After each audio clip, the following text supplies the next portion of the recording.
శ్రీ సచిదానంద సద్గురు సాయినాథ్ మహారాజ్ की జై. దైవంతో సహజీవనం. స్వామి శారదానంద.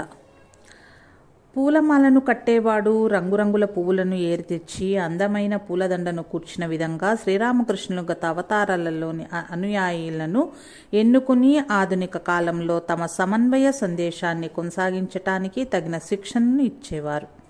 శ్రీరామకృష్ణులు 1885 సంవత్సరం డిసెంబర్ 23న శశి షరత్తులను గురించి ఇలా వ్యాఖ్యానించారు. శశి షరత్తులు ఇరువురు యేసుక్రీస్తు అనుయాయులుగా ఉన్నట్లు నేను ఒక దృశ్యంలో చూశాను. తన ప్రథమ గణ్య శిష్యుడైన పీటర్ను చూపిస్తూ యేసుక్రీస్తు ఇలా చెప్పాడు: నేను ఈ పర్వతం మీద నా చర్చిని నిర్మిస్తాను.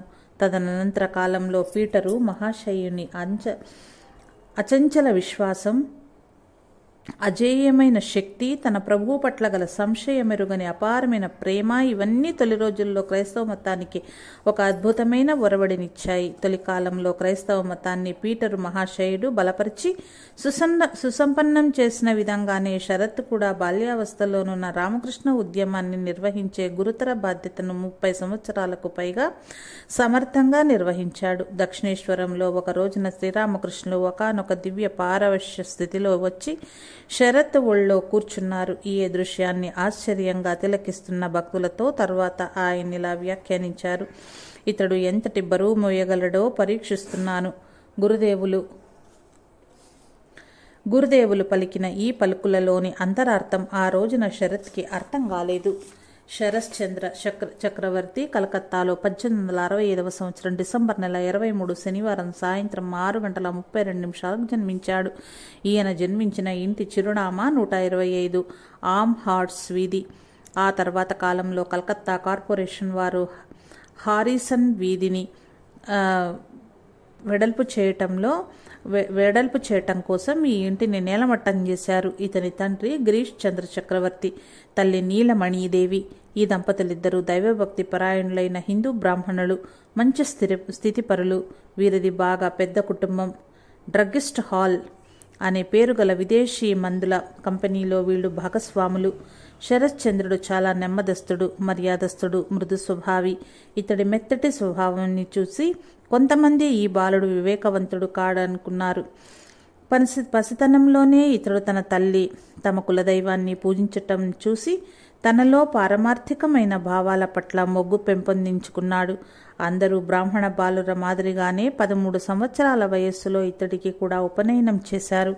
ఆనాటి నుంచి శరత్ సక్రమంగా జపధ్యానాలు చేస్తూ వచ్చాడు. ఇతడు పలు రకాల దేవీ స్తోత్రాలను కంఠస్థం చేశాడు. ఈ శ్లోకాలను తన మిత్రుల ముందు వల్లిస్తూ ఉండేవాడు. శరత్ను మొదట్లో ఆల్బర్ట్ పాఠశాలలోనూ తర్వాత హేర్ పాఠశాలలోనూ చేర్పించారు. ఇతడు పాఠశాలల్లో మంచి విద్యార్థిగా పేరు తెచ్చుకున్నాడు. పాఠశాల నిర్వహించిన పరీక్షల్లో చాలా వాటిల్లో ఇతడు అత్యధికమైన మార్కులు సంపాదించేవాడు. పాఠశాలలోని చర్చా వేదికలో నాయక పాత్రను నిర్వహించేవాడు. మంచి ఆహారం తీసుకోవటం, సక్రమంగా వ్యాయామం చేయటం ద్వారా దృఢమైన శరీరాన్ని కూడా పెంపొందించుకున్నాడు. శరత్ జన్మతః మంచి ఉత్సాహవంతమైన, స్వార్థరహితమైన, ప్రేమపూరితమైన హృదయం కలవాడు. ఇతడు అత్యంత మర్యాదస్తుడు. ఎవరితోనైనా పరుష వాక్యాలు పలకటం కానీ, ఎవరి మనస్సునైనా నొప్పించటం కానీ ఇతడికి చేత కాదు. ఇతడు తనకు ఇంట్లో వాళ్ళు చిల్లర ఖర్చులకు ఇచ్చే డబ్బును జాగ్రత్తగా దాచిపెట్టి తన తరగతిలో ఉన్న బీద విద్యార్థులకు పుస్తకాలు, పేపర్లు, పెన్సిళ్లు వగైరాలు కొనుక్కోవటానికి సాయం చేసేవాడు. కొన్నిసార్లు ఇతడు తాను వాడిన బట్టలను, స్వెటర్లను, పాదరక్షలను తన బీద స్నేహితులకు ఉచితంగా ఇచ్చివేసేవాడు. ఇతడిది అంతటి దయార్ద్ర హృదయం. ఒకసారి తమ పొరుగింటిలోని పని మనిషికి కలరా సోకింది. అది అంటురోగం కనుక ఎక్కడా తమకు అంటుకుంటుందేననే భయంతో ఆ ఇంటి యజమాని ఆమెను మిద్దెపైకి ఎక్కించాడు. అక్కడ ఆమె కర్మకు ఆమెను వదిలివేశాడు. ఇక ఇది గమనించిన శరత్ మరణానికి చేరువలోనున్న ఆ పని మనిషి వద్దకు పోయి తాను చేయగలిగిన సాయమంతా చేశాడు. ఆమె చనిపోయినప్పుడు ఆ నిర్భాగ్యురాలి అంతిమ సంస్కారాలకు కావలసిన ఏర్పాట్లను కూడా శరత్తే చేశాడు. శరత్కు శరత్కు దాయాది అయిన శశి కూడా శరత్ కుటుంబంలోనే కలిసి నివసిస్తూ చదువుకునేవాడు. వీరిద్దరూ పాఠశాలలో చదువుకుంటున్న సమయంలో బ్రహ్మ సమాజ నాయకుడైన కేశవ చంద్రసేన్ ప్రభావానికి బాగా లోనయ్యారు. కేశవుడు నిర్వహించే బ్రహ్మ సమాజ ఆరాధనలకు ఈ ఇద్దరు హాజరవుతూ ఉండేవాళ్ళు. బ్రహ్మ సమాజానికి సంబంధించిన సాహిత్యాన్ని ఇద్దరూ బాగా అధ్యయనం చేశారు. ఆ సాంప్రదాయం ప్రకారం ధ్యానం చేయటం కూడా బాగా అభ్యసించారు. శరత్ 1882వ సంవత్సరంలో ప్రవేశ పరీక్షలో ఉత్తీర్ణుడయ్యాడు. ఆ తర్వాత 1883వ సంవత్సరంలో సెయింట్ గేజియర్ కళాశాలలో ప్రవేశించాడు. అప్పుడు ఆ కళాశాలకు ఫాదర్ లాఫాంట్ అనే వ్యక్తి ప్రిన్సిపాలు. మతం పట్ల శరత్లో గల ఉత్సాహాన్ని, అభిరుచిని గమనించి ముగ్ధుడైన ఆ ప్రిన్సిపాల్ శరత్కి బైబిల్, క్రైస్తవ మతాల గురించి బోధించాడు. జై సాయి మాస్టర్. శ్రీరామకృష్ణ సాంగత్యంలో కాళీప్రసాద్ అనే వ్యక్తి శశి శరత్తులిద్దరికీ స్నేహితుడు. ఈ కాళీప్రసాద్ 1883వ సంవత్సరం అక్టోబర్ నెల ఇండియన్ మిర్రర్ పత్రికలో కేశవచంద్రసేనుడు శ్రీరామకృష్ణ గురించి వ్రాసిన ఒక వ్యాసాన్ని చదివాడు. అతడు తన స్నేహితులతో తామంతా కలిసి ఈ దక్షిణేశ్వర సాధువును సందర్శిద్దామని సూచించాడు. అందుకు మిత్రులందరూ అంగీకరించారు. ఒకరోజు మధ్యాహ్నం ఆ బాలుర బృందం దక్షిణేశ్వరం చేరింది. ఆ సమయంలో గురుదేవులు తమ చిన్న మంచం మీద కూర్చొని వారికి దర్శనమిచ్చారు. వారందరినీ ఆయన చిరునవ్వుతో సాదరంగా ఆహ్వానించి అక్కడ ఉన్న చాప మీద కూర్చోమని చెప్పారు. తర్వాత ఆయన వారి పేర్లు, నివాసం అడిగి తెలుసుకున్నారు. వారంతా కేశవచంద్రసేనుని బ్రహ్మ సమాజానికి చెందిన వారని తెలిసి ఆయన ఎంతో సంతోషించారు. శ్రీరామకృష్ణులు తమ ప్రథమ వీక్షణలోనే శశి, శరత్తులు ఇద్దరు తన స్వజనం అన్న సంగతి గుర్తించారు. వారిలోని వైరాగ్య భావాన్ని గమనించి గురుదేవులు ఇలా అన్నారు: ఇటుకలను, పెంకులను, వాటి మీద వ్యాపార చిహ్నాలు ముద్రించిన తరువాత కాలిస్తే ఆ చిహ్నాలు వాటిపైన శాశ్వతంగా నిలిచిపోతాయి. అదేవిధంగా మీరు కూడా ముందుగా ఆధ్యాత్మిక మార్గంలో కొంత పురోగమించి ఆ తర్వాత ఈ ప్రపంచంలోకి ప్రవేశించాలి. అప్పుడు మీరు సంసారంలో మునిగిపోకుండా కాపాడబడతారు. కానీ ఈ రోజుల్లో తల్లిదండ్రులు చాలా చిన్న వయసులోనే తమ పిల్లలకు పెళ్లిళ్లు చేసేస్తున్నారు. తద్వారా వారి వినాశానికి దారి ఏర్పరుస్తున్నారు. ఆ పిల్లవాళ్ల పాఠశాలలు వదిలి బయటకు అడుగు పెట్టేసరికి తాము ఎంతో మంది పిల్లలకు తండ్రులై కూర్చుంటున్నారు. అందువల్ల కుటుంబ పోషణ కోసం ఉద్యోగం సంపాదించడానికి వారు అటు ఇటు పరుగులు పెట్టవలసి వస్తోంది. ఎంతో శ్రమించాక వారు ఏదో ఒక ఉద్యోగం సంపాదిస్తారు. కానీ ఆ వచ్చే కొద్దిపాటి ఆదాయంతో ఇద్దరికి కడుపు నిండా అన్నం పెట్టడం కూడా వారికి సాధ్యం కాదు. అందుకని మరింతగా డబ్బు సంపాదించాలని ఆరాటపడతారు. పర్యవసానంగా భగవంతుని గురించి ఆలోచించటానికి కూడా వారికి సమయం చిక్కదు. ఆ పలుకులు విని ఆ వచ్చిన యువకులలో ఒకడు, అలాగైతే పెళ్లి చేసుకోవటం తప్ప, అది భగవత్ సంకల్పానికి విరుద్ధమా అని అడిగాడు. అప్పుడు శ్రీరామకృష్ణులు ఆ బాలకుణ్ణి అక్కడ ఉన్న పుస్తకాలలో ఒక పుస్తకం తీసుకోమని, అందులో వివాహాన్ని గురించి యేసుక్రీస్తు అభిప్రాయాన్ని తెలియచేసే సన్నివేశాన్ని చదవమని చెప్పారు. అందులో ఇలా ఉంది: ఈ ప్రపంచంలో కొంతమంది తల్లి గర్భంలో నుంచే నపుంసకులుగా జన్మిస్తున్నారు. మరికొంతమంది మధ్యలో నపుంసకులుగా మారుతున్నారు. ఇంకొందరు స్వర్గలోక రాజ్యం కోసమని తమకు తామే స్వయంగా నపుంసకులు అవుతున్నారు. ఎవరు ఈ విధంగా కావాలనుకుంటున్నారో వాళ్ళని అలాగే కానివ్వండి. ఆ తర్వాత గురుదేవులు ఆ బాలుడితో అదే పుస్తకంలో వివాహం గురించి సెయింట్ పాల్ అభిప్రాయాన్ని కూడా చదవమని చెప్పారు. ఆ అభిప్రాయం ఇలా ఉంది: అందువల్ల నేను అవివాహితులకు, వితంతులకు ఇలా చెబుతున్నాను. నేను బ్రహ్మచర్యాన్ని పాటించినట్లే వారు కూడా పాటిస్తే మంచిది. అలా ఇంద్రియ నిగ్రహం పాటించలేని వాళ్ళు వివాహం చేసుకోవచ్చు. ఎందుకంటే కామవాంఛతో రగిలిపోవటం కంటే వివాహం చేసుకోవటమే మంచిది. మధ్యలో ఒకరు కలగజేసుకుంటూ ఇలా ప్రశ్నించారు: అయ్యా, అలాగైతే వివాహం భగవత్ సంకల్పానికి విరుద్ధమని మీ అభిప్రాయమా? జనం కనుక వివాహం చేసుకోవటం మానివేస్తే భగవంతుని సృష్టి కొనసాగడం ఎలా? అందుకు చిరునవ్వుతో శ్రీరామకృష్ణులు ఈ విధంగా జవాబిచ్చారు: దాని గురించి నువ్వేమి దిగులు పడవద్దు. ఎవరైతే పెళ్లి చేసుకోవాలని కోరుకుంటారో వారు నిక్షేపంగా పెళ్లి చేసుకోవచ్చు. నేను ఇప్పుడు చెప్పినది మా మధ్య స్వవిషయం. ఏదైనా ఒక విషయాన్ని వివరించేటప్పుడు నేను దాన్ని పూర్తిగా వివరిస్తాను. అందులో మీకు ఎంత కావాలో అంత మాత్రమే తీసుకోండి. శ్రీరామకృష్ణుడు, శశి, శరత్ల మనసుల్లో వైరాగ్య జ్వాలలను రగులు కొల్పారు. వారు తిరిగి వెళ్లబోయే సమయంలో గురుదేవులు వారిని మరోసారి ఏకాంతంగా వచ్చి తనను కలుసుకోమని చెప్పారు. ఆ రోజుల్లో ప్రతి గురువారం కళాశాలలకు సెలవు దినము. అందువల్ల ప్రతి గురువారం క్రమం తప్పకుండా శరత్ వచ్చి గురుదేవులను దర్శించేవాడు. శరత్ 1883 సంవత్సరం నవంబర్ నెల 26వ తేదీన తన మిత్రులిద్దరితో కలిసి ఒక పడవలో బయలుదేరి దక్షిణేశ్వరం వచ్చాడు. మణి మల్లికుని ఇంట్లో జరిగే బ్రహ్మ సమాజ ఉత్సవానికి హాజరు కావటానికి గురుదేవులు అప్పుడే కలకత్తాకు బయలుదేరబోతున్నట్లు శరత్ గమనించాడు. వారిని చూసి శ్రీరామకృష్ణుడు ఎంతో సంతోషించారు. తన సేవకుడైన బాబురాంతో తాను వెళ్లే చోటు పూర్తి చిరునామాను ఆ వచ్చిన యువకులకు తెలియచెప్పమని ఆదేశించారు. ఆ చిరునామా ఆధారంగా వారు కలకత్తాలోని మణి మల్లికుని ఇంటికి రావచ్చని ఆయన అభిప్రాయం. అదేవిధంగా శరత్, అతడి మిత్రులు కలకత్తాకు తిరిగి వెళ్లి ఆ ఉత్సవంలో పాల్గొన్నారు. ఆ ఉత్సవాన్ని గురించి శరత్ ఈ విధంగా వర్ణించాడు. మేము ఒక అద్భుతమైన దృశ్యాన్ని తిలకించాము. ఆ గదిలో దివ్యమైన ఆనంద తరంగాలు విస్తరిస్తున్నట్లు అనుభూతి చెందాము. అన్నీ మర్చిపోయి అందరూ సంకీర్తనలో పూర్తిగా మునిగిపోయారు. అక్కడ ఉన్న వారంతా నవ్వుతున్నారు, ఏడుస్తున్నారు, నృత్యం చేస్తున్నారు. కొందరు తమని తాము అదుపులో పెట్టుకోలేక నేల మీద పడిపోయారు. ఆవేశంలో మునిగి కొందరు పిచ్చివాళ్లులాగా ప్రవర్తించసాగారు. భగవదున్మాదం తలకెక్కిన ఆ భక్త బృందానికి మధ్యలో శ్రీరామకృష్ణులు నృత్యం చేస్తున్నారు. లయబద్ధంగా ఒకసారి ముందుకు మరొకసారి వెనక్కు అడుగులు వేస్తున్నారు. ఆయన ఎటువైపు కదిలితే ఆ దిశలో ఆ జనం మంత్రముగ్ధుల్లా ఆయనకు దారి ఇస్తున్నారు. గురుదేవుల ప్రతి అవయవంలోనూ అసాధారణమైన మార్ధవం, మాధుర్యం, సింహ సదృశమైన బలం కొట్టి వచ్చినట్లు కానవస్తున్నాయి. ఆయన ముఖమంతా ఒక దివ్య మందహాసంతో వెలిగిపోతోంది.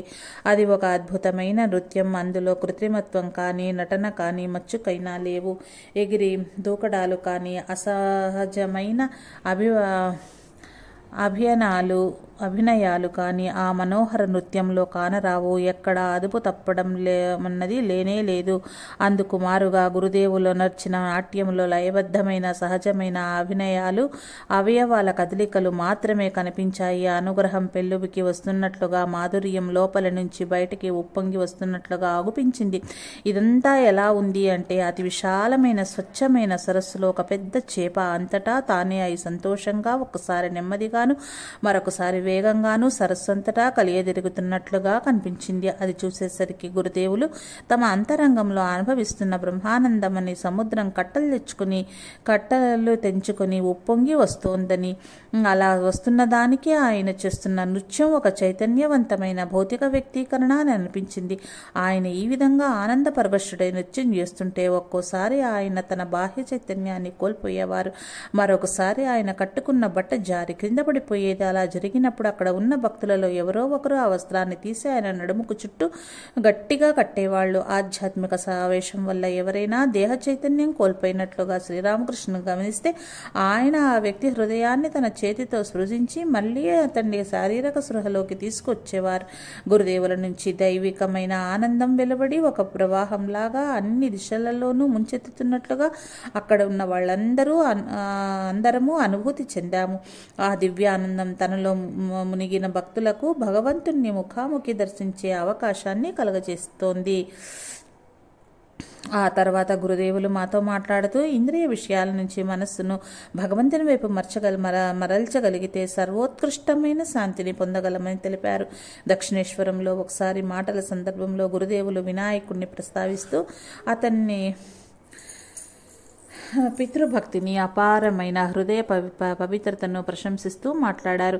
అక్కడ చేరిన శ్రోతలలో శరత్ కూడా ఉన్నాడు. అతడు వెంటనే, అయ్యా, నాకు గణేశుని తత్వం అంటే ఎంతో ఇష్టము, ఆయనే నా ఆదర్శము అన్నాడు. వెంటనే అతడి అభిప్రాయాన్ని సరిదిద్దుతూ గురుదేవులు ఇలా వ్యాఖ్యానించారు, కాదు, నీ ఆదర్శం గణేశుడు కాదు, నీ ఆదర్శం శివుడు. శివుడి లక్షణాలు నీలో దాగి ఉన్నాయి.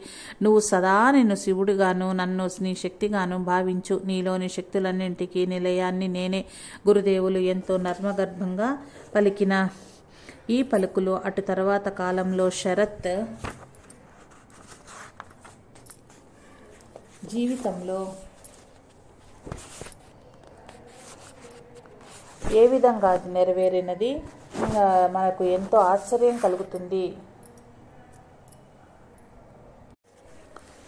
శరత్ శ్రీరామకృష్ణుల వైపు అమోఘంగా ఆకర్షితుడయ్యాడు. అతడు శ్రీరామకృష్ణులను క్రమం తప్పకుండా కలుసుకుంటూ ఉండేవాడు. అంతేకాదు గురుదేవుల నుంచి ఆధ్యాత్మిక శిక్షణను పొందటానికై అతడు కొన్ని రాత్రుళ్ళు దక్షిణేశ్వరంలోనే ఉండిపోయేవాడు. గురుదేవులు తన యువ శిష్యులను అర్ధరాత్రి నిద్రలేపి దేవాలయ ఉద్యానంలోని వేరువేరు చోట్లకు పోయి ధ్యానం చేయమనేవారు. ఒకసారి శరత్ తన మనస్సును సరిగ్గా ఏకాగ్రం చేయలేకపోయాడు. ఈ విషయాన్ని అతడు గురుదేవులకు విన్నవించుకున్నాడు. వెంటనే గురుదేవులు తన చూపుడు వేలును శరత్కు అనుబొమ్మల మధ్య నొక్కి పెట్టి ఉంచారు. దానితో అతడి మనస్సు గాలి లేని చోట పెట్టిన దీపంలాగా నిశ్చలమైపోయింది. దక్షిణేశ్వరం రావటానికి మునుపు శరత్ ఒకసారి నరేంద్రుణ్ణి కలుసుకోవటం జరిగింది. కలకత్తాలో ఇద్దరికీ తెలిసిన ఒక మిత్రుని ఇంట్లో ఈ సమావేశం జరిగింది. అయితే అప్పటికి నరేంద్రుడంటే ఎవరో శరత్తుకు తెలియదు. మొట్టమొదటిసారిగా నరేంద్రుణ్ణి చూడగానే శరత్తుకు అతడి పట్ల సదభిప్రాయం కలగలేదు. నరేంద్రుడు ఒక అహంభావిగా కనిపించాడు. అతడి ప్రవర్తన సరళి కూడా శరత్కి అంతగా నచ్చలేదు. అతడికి మర్యాదస్తుడే లక్షణమేమీ లేదని శరత్ భావించాడు. ఇది జరిగిన కొన్నాళ్లకు శరత్ రెండవసారో లేక మూడవసారో దక్షిణేశ్వరం వెళ్ళినప్పుడు గురుదేవులు నరేంద్రుడు అనే యువకుణ్ణి గురించి ఎంతగానో శ్లాఘించడం విన్నాడు. అది విని తాను ఆ నరేంద్రుణ్ణి కలుసుకోవాలని అభిలషించాడు.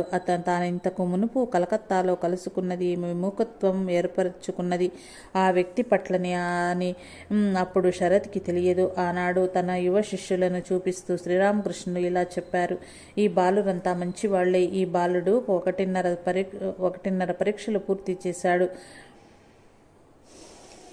చాలా మర్యాదస్తుడు, మంచి నిదానస్తుడు. కానీ నరేంద్రుణ్ణి పోలిన బాలుణ్ణి మరొకడిని నేను ఇంతవరకు ఎక్కడా చూడలేదు.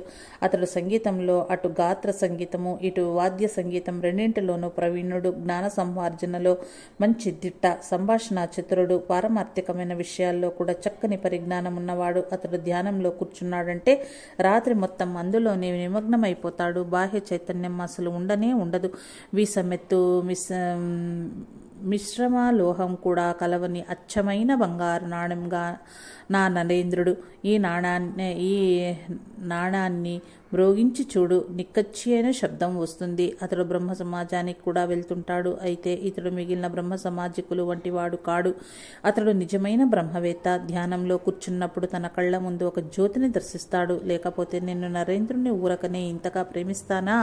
నరేంద్రుడంటే ఇంకా ఎవరో అపరిచితుడని భావిస్తున్న శరత్ శ్రీరామకృష్ణులకు అయ్యా, నరేంద్రుడు ఎక్కడ ఉంటాడు అని కుతూహలంగా అడిగాడు. అందుకు గురుదేవులు నరేంద్రుడు కలకత్తాలోనే సిమ్లా బజార్లో ఉండే విశ్వనాథ దత్త గారి కుమారుడు అని జవాబిచ్చారు. శరత్ తాను కలకత్తాకు తిరిగి వచ్చిన తర్వాత నరేంద్రుని చూడటానికి వెళ్ళాడు. ఇతడు తానింతకు ముందు మిత్రుని ఇంట్లో చూసిన మనిషేనని గ్రహించి శరత్ విస్తుపోయాడు. ఆనాటి నుంచి వారిద్దరూ సన్నిహిత మిత్రులయ్యారు.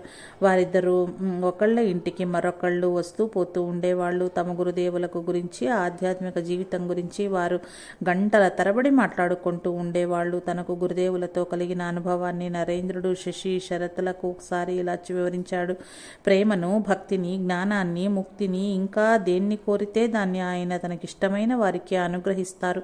ఎంత అద్భుతమైన శక్తి! తాను ఏది కోరుకుంటే దాన్ని ఆయన చెయ్యగలరు. నరేంద్రుణ్ణి శరత్ కలుసుకోవటం, వారిద్దరి మధ్య సన్నిహితమైన స్నేహం పెంపొందటం శరత్ ద్వారా విని పరమహంస పొందిన ఆనందానికి అవధులు లేవు. తనదైన సహజ రీతిలో ఆయన ఏ పాత్ర మీద ఏ మూత సరిగ్గా అమరుతుందో ఇంటి ఇల్లాలికి బాగా తెలుసు అంటూ వ్యాఖ్యానించారు. ఒక రోజున శ్రీరామకృష్ణ తమ భక్తుల శిష్యుల పాలిట కల్పతరువు అయ్యారు. ఆ రోజున తన శిష్యుల కోరికలన్నింటినీ ఆయన తీర్చారు. కొందరు తమకు భక్తి కావాలని కోరుకుంటే, కొందరు జ్ఞానం కావాలని, మరికొందరు ముక్తిని ప్రసాదించమని కోరుకున్నారు. శరత్ మాత్రం ఏమీ కోరకుండా మౌనంగా ఉండిపోవటం చూచి గురుదేవులు అతన్ని ఇలా ప్రశ్నించారు: నువ్వు భగవంతుణ్ణి ఎలా సాక్షాత్కరింప చేసుకోవాలని కోరుకుంటున్నావు? ధ్యానంలో ఏ దేవతను దర్శించాలని కోరుతావు? అందుకు శరత్ ఇలా జవాబిచ్చాడు: ధ్యానంలో ఉన్నప్పుడు ఏదో ఒక ప్రత్యేకమైన రూపంలో దైవాన్ని దర్శించాలని నేను కోరను. అందరిలోనూ ఆ భగవంతుణ్ణి దర్శించాలని నేను కోరుతాను. ఏవో దృశ్యాలను దర్శించటం నాకు ఇష్టం లేదు. అది విని గురుదేవులు చిరునవ్వుతో ఇలా చెప్పారు. ఆధ్యాత్మిక సాధనలో అది చిట్ట చివరి మాట. ఒక్కసారిగా నువ్వు దానిని పొందలేవు. అందుకు శరత్ ఇలా జవాబిచ్చాడు. అంతకంటే తక్కువైనది ఏదీ నాకు సంతృప్తిని ఇవ్వదు. దానిని సాధించటానికి నాకున్న శక్తివంతటినీ వినియోగించి పాటుపడతాను. చిట్ట చివరకు గురుదేవులు అతడి కోరికను అంగీకరిస్తూ మంచిది, నువ్వు దానిని సాధిస్తావు అంటూ దీవించారు. గురుదేవులు ఎల్లప్పుడూ తన శిష్యులపై నిఘా వేసి ఉంచేవారు. శరత్లోని సంఘరాహిత్య గుణాన్ని గమనించి గురుదేవులు అతన్ని ఇలా ప్రశ్నించారు. నువ్వు ఎవరిని అమితంగా ప్రేమిస్తావు? అందుకు జవాబుగా శరత్, అసలు నేను ఎవరిని ప్రేమిస్తున్నానని అనుకోను అన్నాడు. ఆ సమాధానం వింటూనే శ్రీరామకృష్ణులు కోపంగా ఇలా అన్నారు. ఓహ్, ఎంతటి శుష్క హృదయం కలిగిన ధూర్తుడురా నువ్వు! అటు మురికి కూపంలోనూ ఇటు ధనమనే కూపంలోనూ పడి అఘోరించు అని. మురికి కూపంలో పడిపోవటానికి ఎవరు అంత తెలివి మాలిన వాళ్ళు? సాటి మనిషి పట్ల హృదయంలో ప్రేమ నింపుకున్న ఏ వ్యక్తి అయినా ఆ ప్రేమను భగవంతుని వైపు మళ్లించగలడు. తద్వారా మురికి కూపంలో పడటానికి బదులుగా మహోన్నత ఆధ్యాత్మిక శిఖరాలకు ఎగబ్రాకగలడు. ఒకసారి గురుదేవులు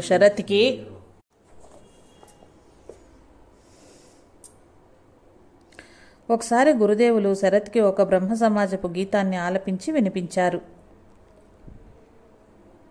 ఇందులో ఏదో ఒక భావాన్నైనా నువ్వు జీర్ణించుకో చాలు, నీ లక్ష్యం సిద్ధిస్తుంది అని వివరించారు. గురుదేవులు పాడిన ఆ పాట క్రింది విధంగా కొనసాగుతుంది. నా సర్వము నీవే సర్వేశ, నా సర్వము నీవే సర్వేశ, నా ప్రాణానికి ప్రాణం నీవే, నా జీవన సారానికి సారము నీవే, నా ఉనికియు మనికియు నీతోనే, నా ఎనువారలు లేరెవ్వరు, నా శాంతియు నా సుఖము నీవే, నా అండదండలు అన్నీ నువ్వే, నా కలిమి నా బలిమి నీవే, నా జ్ఞానము విజ్ఞానము నీవే, నా ఇల్లు వాకిలి నీవే, నా బంధుమిత్రులు నీవే, నేడు రేపు నీవే నాకు, నా స్వర్గము మోక్షము అన్నీ నీవే, నా విధులు నీవే, శాస్త్రము నీవే, తోడు నీవే, నీడయు నీవే, నాదగు అవ్యయానందము నీవే, నా మార్గము నీవే, గమ్యము నీవే, కర్తవు భర్తవు దైవము నీవే, శిక్షించే తండ్రివి నీవే, లాలించే తల్లివి నీవే, ప్రపంచమును ఈ సాగరమునందున నా జీవనౌకను నడిపే ప్రభుడవు నీవే, నా సర్వము నీవే సర్వేశ, నా సర్వము నీవే సర్వేశ. శరత్ 1885 సంవత్సరంలో SF పరీక్షలో ఉత్తీర్ణుడయ్యాడు. తనకున్న మందుల కంపెనీలో తనకు సాయం చేయటానికి అనుగా శరత్ వైద్య శాస్త్రాన్ని అభ్యసించాలని అతడి తండ్రి ఆకాంక్షించాడు. వైద్యుడు కావటంలో కానీ, మందులు తయారు చేయటంలో కానీ, విక్రయించటంలో కానీ శరత్కు ఎలాంటి ఆసక్తి లేదు. అయినప్పటికీ నరేంద్రుని సలహా తీసుకుని శరత్ వైద్యశాస్త్రం అభ్యసించడానికి కలకత్తా వైద్యశాలలో ప్రవేశించాడు. న్యాయవాదుల చేతుల మీద గాని, వైద్యుల చేతుల మీద గాని గురుదేవులు ఆహారం తీసుకోరని శరత్కు తెలుసు. అది కాకుండా శరత్ సోదరి చేసిన వంటకాలంటే శ్రీరామకృష్ణులు ఎంతగానో ఇష్టపడేవారు. ఆమె చేసిన వంటకాలను శరత్ స్వయంగా దక్షిణేశ్వరం తీసుకువెళ్లి గురుదేవులకు సమర్పించేవాడు. శరత్ వైద్య కళాశాలలో ప్రవేశించిన సంగతి తెలిసి గురుదేవులు అతడితో ఇలా స్పష్టంగా చెప్పారు. నువ్వు కనుక వైద్యుడివైతే నీ చేతి మీదుగా ఏ ఆహారం నేను తినను. దీనితో శరత్ గొప్ప సందిగ్ధంలో పడ్డాడు. కానీ సదా అనుగ్రహశీలి అయిన గురుదేవులు ఈ సందిగ్ధాన్ని త్వరలోనే తొలగించారు. ఏదో ఒక రకంగా తోచినట్లుగా పనిచేయటం శరత్ ఎంత మాత్రమూ సహించలేకపోయేవాడు. అతడు ప్రతి పనిని నిర్వర్తించటంలో ఎంతో ఉత్సాహంగా ఉండేవాడు. పద్ధతి ప్రకారం సక్రమంగా పనిచేసేవాడు. ఈ లక్షణాలను అతడు గురుదేవుల నుంచి నేర్చుకున్నాడు. శరత్ 1885 సంవత్సరం గురుదేవులతో కలిసి పాణిహాటీల్లో జరిగే ఒక ఉత్సవాన్ని తిలకించడానికి వెళ్ళాడు. శ్రీరామకృష్ణ లీలా ప్రసంగంలో వారు ఆ ఉత్సవానికి వెళ్లిన విషయాన్ని అతడు చాలా వివరంగా వర్ణించాడు. ఆ రోజు గురుదేవుల వద్ద సెలవు పుచ్చుకొని శరత్ కలకత్తాకు వెళ్ళటానికి పడవ వద్దకు చేరుకున్నాడు. పడవ ఎక్కబోయే ముందు హఠాత్తుగా అతడికి తన చెప్పులను శ్రీరామకృష్ణుల గది వద్ద మర్చిపోయిన సంగతి గుర్తు వచ్చింది. అతడు వెంటనే చెప్పుల కోసం వెనక్కి పరిగెత్తాడు. అతడు తిరిగి రావటానికి గల కారణం తెలుసుకున్న గురుదేవులు శరత్తో ఇలా చెప్పారు: నాయనా, వస్తువుల విషయం ఎప్పుడూ గుర్తుంచుకో. నీ వెనుక ఏ వస్తువు మర్చిపోవద్దు. నువ్వు ఇంటికి వెళ్ళిన తర్వాత నీ చెప్పులు కనపడటం లేదని, అవి ఎక్కడ వదిలావో గుర్తులేదని నువ్వు గ్రహించావనుకో, అప్పుడు నువ్వు పాణిహాటి ఉత్సవానికి వెళ్ళి పొందిన ఆనందం, వినోదం అంతా నీరుగారిపోతాయి. శరత్ శ్రీరామకృష్ణులకు నమస్కరించి మళ్ళా కలకత్తాకు తిరిగి వెళ్ళటానికి బయలుదేరబోతుండగా గురుదేవులు అతన్ని ఇలా ప్రశ్నించారు: ఈరోజు నువ్వు ఎలా ఆనందించావు? అది నిజంగా హరిపేరున జరిగిన ఉత్సవం కదా? శరత్ అంగీకరించాడు. అప్పుడు గురుదేవులు చిన్న నరేంద్రుణ్ణి ప్రశంసిస్తూ ఇలా అన్నారు: ఆ నల్లని మేనిరంగు పిల్లవాడు ఈ ప్రదేశానికి కొద్ది కాలం నుంచే వస్తున్నాడు. ఈసరికే అతడికి పారవశ్య స్థితులు కలుగుతున్నాయి. అతడు మంచి బాలుడు. ఒక రోజున నువ్వు అతడి ఇంటికి వెళ్ళి అతడితో వెళ్తావా? అందుకు శరత్ ఇలా జవాబిచ్చాడు: కానీ అయ్యా, నేను పెద్ద నరేంద్రుణ్ణి. వివేకానంద స్వామి ఇష్టపడినంతగా ఇతరులనెవ్వరినీ ఇచ్చగించను. అందుచేత చిన్న నరేంద్రుణ్ణి చూడాలని నాకు అనిపించటం లేదు. అది విని గురుదేవులు శరత్ని ఇలా మందలించారు: ఓరి కుర్రకుంక, నువ్వు పక్షపాతివి. అది సంకుచితమైన మనసును సూచిస్తుంది.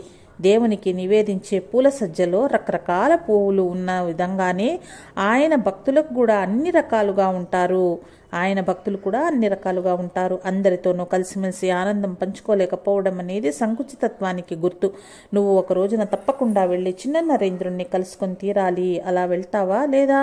చిన్న నరేంద్రుణ్ణి తాను తప్పక చూస్తానని హామీ ఇచ్చి శరత్ గురుదేవుల వద్ద సెలవు పుచ్చుకొని వచ్చేశాడు.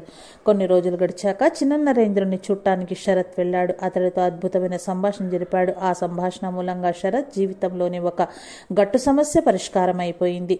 మాటల సందర్భంలో చిన్న నరేంద్రుడిలా అన్నాడు: సోదరా, గురుదేవులు మనలను ఏం చేయమని చెప్పినా అదంతా మన మంచికే, లేకపోతే ఆయనకు అందులో స్వార్థం ఏముంటుంది?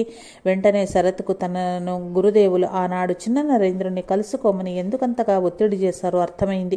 గురుదేవుల ప్రతి మాట, ప్రతి చేష్ట వెనుక ఏదో ఒక అంతరార్థం ఇమిడి ఉంటుంది. అప్పుడు హృదయపూర్వకంగా గురుదేవులకు సేవలు చేయటానికి వీలుగా శరత్ తన వైద్యశాస్త్ర విద్యాభ్యాసానికి స్వస్తి చెప్పాడు. చిన్న నరేంద్రునితో జరిపిన సంభాషణలో లభించిన పరిష్కారం ఇదే. పాణిహాటి ఉత్సవం తర్వాత శ్రీరామకృష్ణులకు గొంతు క్యాన్సర్ వచ్చింది.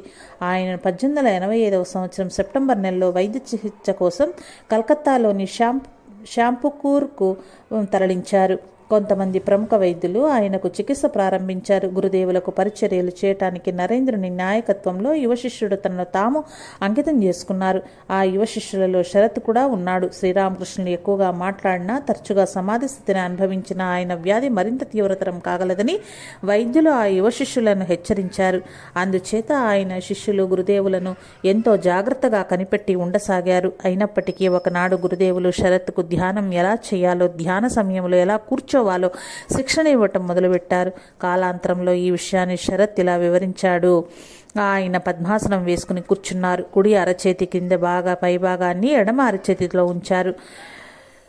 కుడి అరచేతి క్రింది భాగాన్ని ఎడమ అరచేతిలో ఉంచారు. తర్వాత రెండు చేతులు కలిపి హృదయం వరకు పైకి తెచ్చారు. అప్పుడు కళ్ళు మూసుకుని ఇలా చెప్పారు: భగవంతుణ్ణి సాకారంగా ధ్యానం చేయటానికి అన్ని భంగిమలలోకి ఈ భంగిమయే అత్యుత్తమైనది. ఆ తర్వాత ఆయన అదే భంగిమలో కూర్చుని ఈసారి తన కుడి చేతిని కుడి మోకాల మీదను, ఎడమ చేతిని ఎడమ మోకాలి మీదను వేసి ప్రతి చెయ్యి యొక్క బొటన వ్రేలి చివరను చూపుడు వ్రేలితో చివరతో కలిపి మిగిలిన 3 వేళ్లను నిటారుగా చాచి ఉంచారు. తర్వాత తన దృష్టిని కనుబొమ్మల మధ్య కేంద్రీకరిస్తూ ఇలా చెప్పారు: నిరాకార దైవాన్ని ధ్యానం చేసేటప్పుడు ఈ భంగిమ అద్భుతమైనది. ఇలా చెబుతూనే గురుదేవులు సమాధి స్థితిలోకి వెళ్ళిపోయారు. తర్వాత కొంతసేపటికి ఆయన స్వయంగా ఎంతో ప్రయత్నం చేసి తన మనస్సును సాధారణ చైతన్య స్థితికి బలవంతంగా క్రిందకు లాక్కొనొచ్చారు. అప్పుడు ఆయన ఇలా చెప్పారు: ఇంతకు మించి నేను నీకు చూపించలేకపోతున్నాను. నేను ఆ పద్ధతిలో కూర్చోగానే నా మనస్సు ఉత్తేజితమైపోతుంది. సమాధి స్థితిలో మనస్సు లీనమైపోతుంది. ప్రాణవాయువు దిశలో సంచారం చేసి గొంతుకలో ఉన్న పుండును తాకుతుంది. అందువల్లనే వైద్యులు నన్ను సమాధి స్థితిలోకి వెళ్ళవద్దని చెప్తున్నారు. ఇది చూచి శరత్ వినయంగా శ్రీరామకృష్ణులతో ఇలా అన్నాడు. అయ్యా, ఈ పద్ధతులన్నింటినీ నాకు మీరు ఎందుకు చూపిస్తున్నారు? ఇవి చూపించమని నేను మిమ్మల్ని ఏమీ అడగలేదే. అందుకు గురుదేవులు ఇలా జవాబిచ్చారు. అది నిజమే, కానీ మీకందరికీ కొన్ని ఆధ్యాత్మిక విషయాలను ప్రదర్శించకుండా ఊరుకోవటం నాకు చాలా కష్టము. తన పట్ల గురుదేవులకున్న అనంతమైన కరుణను అర్థం చేసుకున్న శరత్ ఎంతగానో చలించిపోయాడు. గురుదేవులు 1885 సంవత్సరం డిసెంబర్ 11న మెరుగైన చికిత్స కోసం కాశీపూర్ ఉద్యాన గృహానికి మార్చవలసి వచ్చింది. ఈ ఉద్యాన గృహం గంగానదికి దగ్గరలో ఉంది. కలకత్తాలో మాదిరిగా ఇక్కడ వాతావరణం కలుషితం కాదు, నిర్మలంగా ఉంటుంది. మొదట్లో శరత్ తన ఇంటి వద్దనే ఉంటూ ఇంటి నుంచి కాశీపూర్ వచ్చి గురుదేవులకు సేవలు అందిస్తూ ఉండేవాడు. కానీ తర్వాత అతడు తన నివాసాన్ని కాశీపూర్ ఉద్యాన గృహానికి మార్చివేశాడు. ఇది చూసి శరత్ తన నివాసాన్ని కాశీపూర్ ఉద్యాన గృహానికి మార్చివేశాడు. ఇది చూసి శరత్ తండ్రి భయపడ్డాడు. శ్రీరామకృష్ణులు తన కుమారుడి మనస్సును మార్చివేశారని ఆయన భావించాడు. తన కులుగురువైన జగన్మోహన తర్కాలంకారుణ్ణి అనుసరించమని ఆయన శరత్ని వేడుకున్నాడు. ఈ జగన్మోహనుడు ప్రసిద్ధి చెందిన పండితుడు, గొప్ప తాంత్రిక యోగి. ఈ అభ్యర్థనకు శరత్ ప్రతిస్పందించలేదు. దానితో తన కుమారుణ్ణి తన దారిలోకి తీసుకురావటానికి గిరీష్ చంద్ చక్రవర్తి మరొక పన్నాగం పన్నాడు. ఆయన ఒకనాడు జగన్మోహన్ని తన వెంట పెట్టుకుని కాశీపూర్ వెళ్ళాడు. కాశీపూర్లో శరత్ ఎదురుగా ఉన్న సమయం చూసి గురుదేవులను కొన్ని కష్టమైన నిగూఢమైన ప్రశ్నలను అడగవలసిందిగా గిరీష్ చంద్ర చక్రవర్తి ఇంటి వద్దనే జగన్మోహన్ని హెచ్చరించి ఉన్నాడు. ఆ ప్రశ్నలకు గురుదేవులు సమాధానం చెప్పలేకపోతే శరత్ బుద్ధి తెచ్చుకుని గురుదేవులను విడిచిపెట్టి ఇంటికి తిరిగి వస్తాడని పాపం ఆ తండ్రి ఆశ. కానీ ఫలితం ఆయన అనుకున్న దానికి పూర్తిగా వ్యతిరేకంగా ఉంది. శ్రీరామకృష్ణులతో కొద్దిసేపు సంభాషించేసరికే జగన్మోహన్కు పరమహంసలోని మహత్వం అర్థమైపోయింది. అతడు గిరీష్ చంద్ర చక్రవర్తితో రహస్యంగా ఇలాంటి గురువును వదిలిపెట్టమని నేను శరత్కి ఎన్నడూ సలహా ఇవ్వను అని చెప్పాడు. గిరీష్ చంద్ర చక్రవర్తి తన కుమారుడిపై పెట్టుకున్న ఆశలన్నీ వమ్ము అయ్యాయి. అయినా సరే ఆయన ఇంకా తన ప్రయత్నాలను వదిలిపెట్టలేదు. బహుశా శరత్కి గనుక పెళ్లి చేస్తే ఆ వివాహం శరత్ని ఈ లౌకిక ప్రపంచంతో బంధించి ఉంచగలదని ఆయన ఆశించాడు. మరొక రోజున ఆయన కాశీపూర్కి వెళ్లి శ్రీరామకృష్ణులతో ఇలా చెప్పాడు. అయ్యా, మీరు గనక శరత్ను పెళ్లి చేసుకోమని చెప్తే అతడు పెళ్లి చేసుకుంటాడు. ఇది వింటూనే శరత్ ఇలా అన్నాడు. గురుదేవులు నన్ను పెళ్లి చేసుకోమని చెప్పినంత మాత్రాన నేను తగుదనమ్మా అంటూ పెళ్లికి సిద్ధమవుతానని అనుకుంటున్నావా? గురుదేవులు చెప్పినా సరే నేను నా విధి నుంచి ప్రక్కకు తొలగను. అప్పుడు శ్రీరామకృష్ణులు చిరునవ్వుతో గిరీష్కి ఇలా చెప్పారు. శరత్ ఏమి చెప్పాడో నువ్వు విన్నావా? ఇక నేను మాత్రం చేసేదేముంది? ఒకసారి శ్రీరామకృష్ణులు ఇలా వ్యాఖ్యానించారు. నా చుట్టూ ఉన్న వాళ్లను మహామాయ బంధించలేదు. కుటుంబానికి అంతటికీ శరత్ పెద్ద కొడుకు. అతనిలోని మానసిక పరిపక్వత, తెలివితేటలు, నిదానం, ప్రేమపూర్వకమైన ప్రవర్తన, ఈ లక్షణాల కారణంగా కుటుంబం యొక్క దృష్టి అంతా ఇతడి మీదనే కేంద్రీకృతమైంది. క్రమక్రమంగా శరత్ తల్లి, సోదరులు శ్రీరామకృష్ణులకు భక్తులయ్యారు. వాళ్ళు కాశీపూర్కు వచ్చి గురుదేవులను దర్శించారు. ఒకసారి శరత్ తమ్ముడు చారుచంద్ర చక్రవర్తి గురుదేవులను చూడటానికి కాశీపూర్ వచ్చాడు. అతన్ని కలుసుకోవటం శ్రీరామకృష్ణులకు ఎంతో ఆనందం కలిగించింది. ఇతడు మంచి పిల్లవాడు, నీకంటే కాస్త తెలివైనవాడు. ఇతనిలోని సంస్కారాలు మంచివో చెడ్డవో నన్ను పరీక్షించి చూడని అంటూ శ్రీరామకృష్ణుడు శరత్తో చెప్పారు.